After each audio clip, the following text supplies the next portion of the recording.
হযরত আব্দুল্লাহ বিন আমর রাদিয়াল্লাহু তাআলা আনহু থেকে বর্ণিত। তিনি বলেন, রাসূলুল্লাহ সাল্লাল্লাহু আলাইহি সাল্লামকে জিজ্ঞাসা করা হলো, সবচেয়ে ভালো মানুষ কে?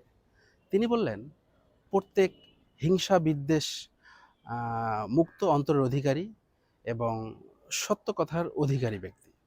তো সাহাবীগণ বললেন, সত্য কথার অধিকারী ব্যক্তি এটা তো আমরা বুঝতে পারলাম, জানি। কিন্তু হিংসা বিদ্বেষ মুক্ত অন্তরের অধিকারী জিনিসটা আমরা বুঝলাম না। তো হুজুর সাল্লাল্লাহু আলাইহি সাল্লাম তখন বললেন, আ প্রত্যেক প্রত্যেক স্বচ্ছ এবং পরহেজগার ব্যক্তি। অর্থাৎ যার মধ্যে পাপ নেই, কিংবা পাপ হলেই সে তওবা করে নেয়। তার মধ্যে খেয়ানত থাকবে না, সীমা লঙ্ঘনকারী হবে না এবং আ আরেকটা পয়েন্ট তো ভুলে গেলাম। এবং তার মধ্যে হিংসা থাকবে না।